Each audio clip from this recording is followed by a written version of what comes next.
All right, welcome everybody. We are back for a K-12 Politics and Tech weekly update with Kevin Gordon, president of Capital Advisors, excuse me, and of course Tim Watrous, president of Digital Advisors. Kevin, glad to be back with you. We got lots to cover this week, but thanks for being here. Yeah, it's been an extraordinary week. Lots happening this week, and including developments even today.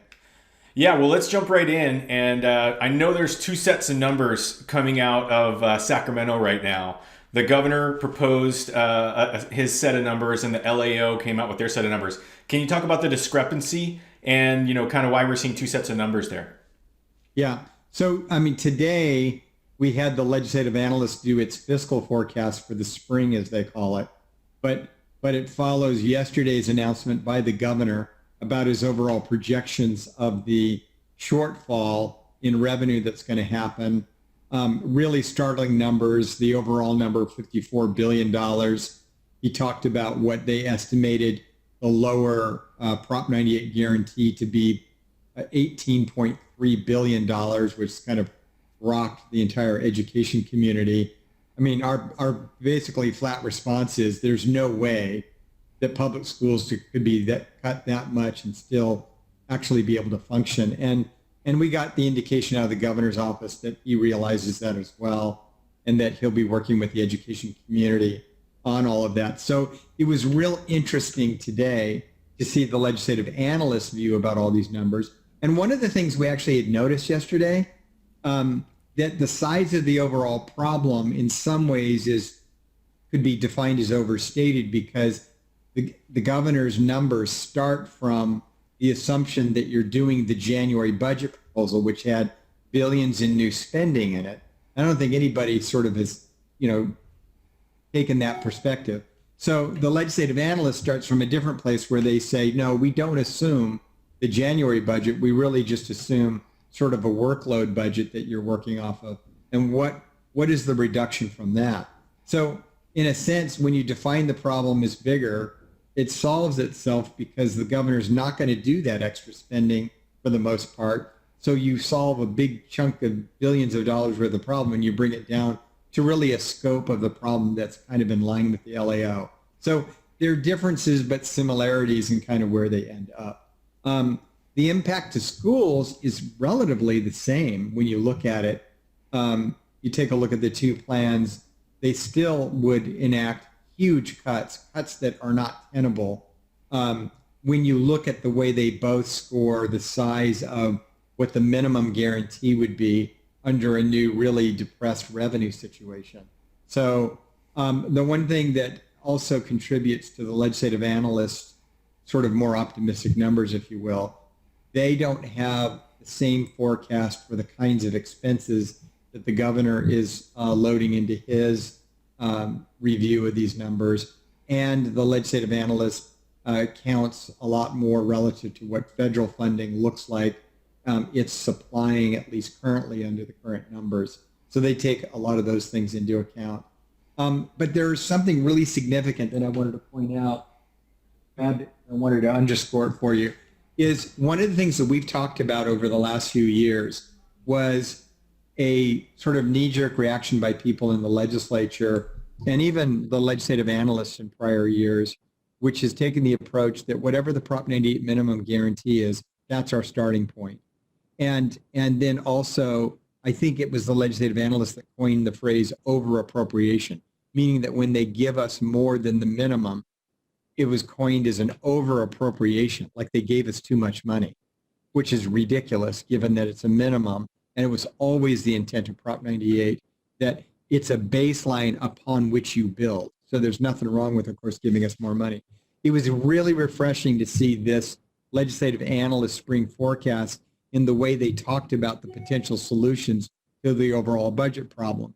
Number one, they start out with the assumption that you would want to hold spending on schools right where it is, and that does contribute to the overall budget gap. They have a budget gap that's sort of worst case scenario, 31 billion, and $18 billion if it's more like a U-shaped recovery rather than an L-shaped recovery. But relative to education in particular, they list different ways of trying to attack this budget problem. And one of the things that they mention is that with regard to schools and community colleges, that you could fund them at the constitutional minimum level. But it says in their report, it says this approach, however, would involve extraordinary reductions in overall education funding, in a sense warning the legislature that these are indeed really extreme cuts. And it's just refreshing to see that reminder to legislators and others about the implications of where they're going to go when they start looking for solutions to the problem. This all comes in advance of the May revision, which we're expecting next week on the 14th, and we will have that. And we'll have more details for you then. But, not good news this week. But again, I'm optimistic that the legislative analysts sort of review of this, putting in perspective, and then talking about different solutions that we can take to kind of attack this number, that we'll get to a place where we will be not having the kind of draconian cuts to education that we would otherwise have if you just go with these top line numbers. Well, thanks for sharing that, Kevin. And I guess it's tricky right now. Everyone wants a crystal ball to have an idea of what to budget for and how to budget for for the July timeframe. And in a conversation I had earlier this week with our friend Governor Bob Wise, we did a federal update, and he talked about a potential large infusion, about a $200 billion education-specific stimulus package that is on the table in D.C. right now. And that is something that could be voted on as early as June when folks go back to D.C. So it is being debated right now, and I would just urge everyone to make some noise with your local legislators and try to get some of that noise up to DC so people can really hear how important it is for education to get some of that federal funding to offset whatever cuts we're going to see, no matter which one of those sets of numbers was right. So I think that's really important. And by the way, the federal funding video with Bob Wise is on our YouTube channel, and it was just posted this week. So if you're seeing this and you want to get more, please jump in and check that out. Yeah, and then in the email we send this out under, I'll make sure to put a link on that. But I wanted to mention one thing too, Tim, and it's about Bob Weiss. He's a former governor. He's been really involved with education issues back in Washington, D.C. Great guy. Tim and I both know him really pretty well. And the other thing that's going on, in addition to a lot of movement by the major labor organizations and management together on talking about an education component to stimulus, is a conversation about state relief, state and local government relief.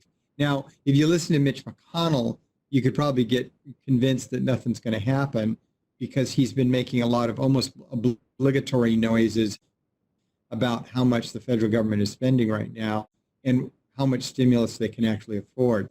But I really do think that on a bipartisan basis, we're going to end up seeing some state relief packages. And if we can get an education specific package as well, obviously all of that's going to help. It's really clear amongst policy leaders here at the state capitol building that our only hope to avoid really deep cuts is going to be a combination of legislators who simply can't stomach really deep cuts to education when we're asking schools so much, and the hope that we can get Congress to do something to help contribute to keeping us stable in the state of California. So we are far from over on this fight. We got a lot of work to do.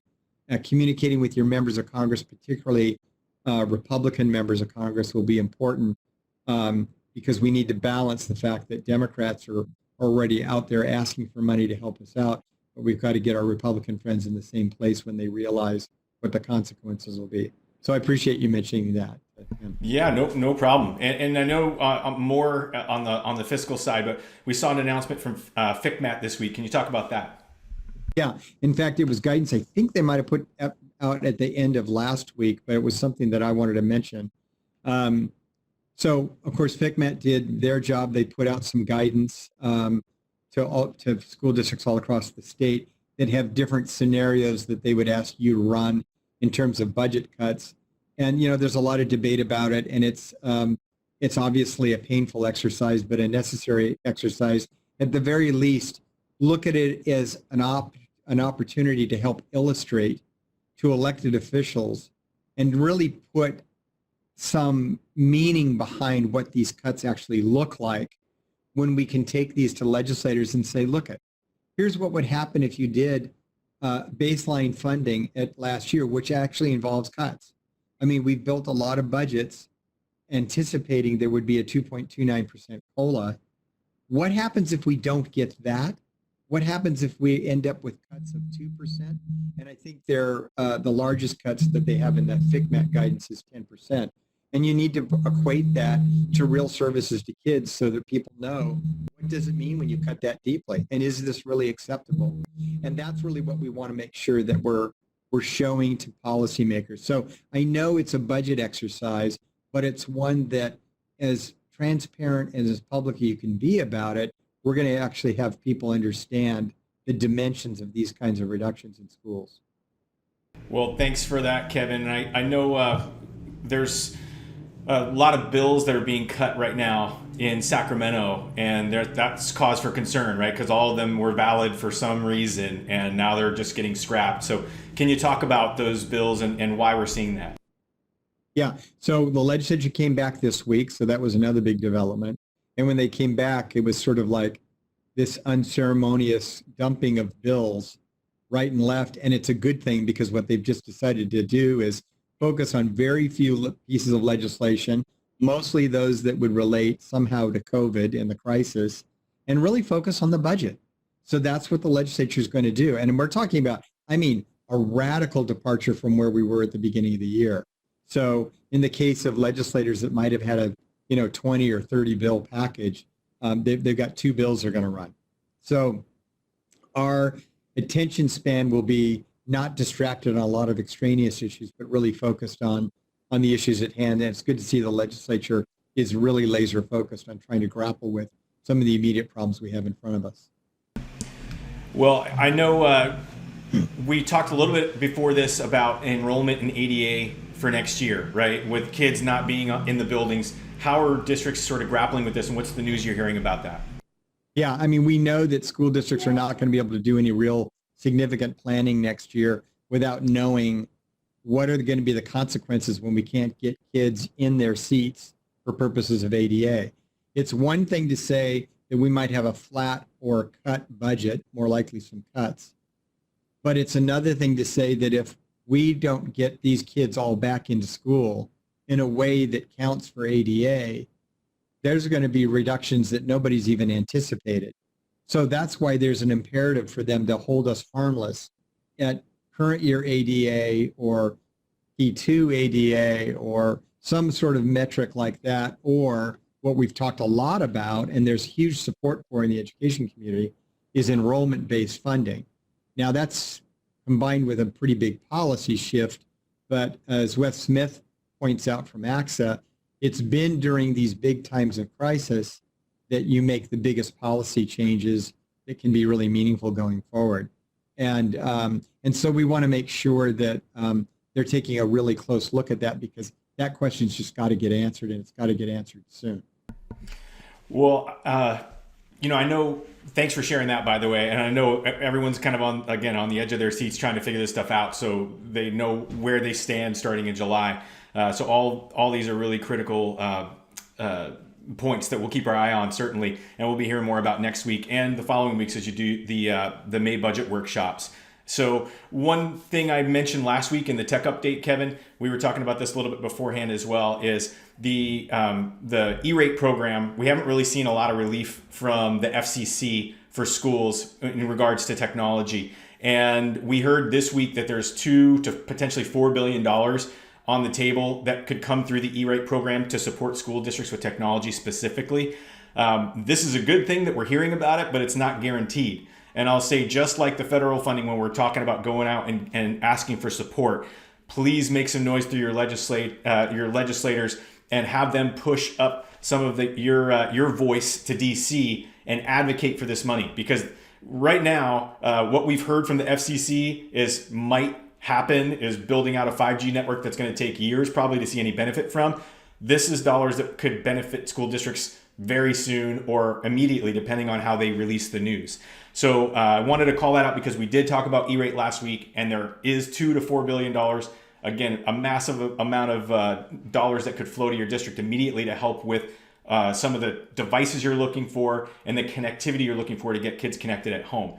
So please make some noise. And I don't want to keep everyone much longer, but those were my big updates for today. So Kevin, I want to say thanks so much for taking the time and explaining this to us. Any final thoughts you want to wrap with before we jump out for the weekend?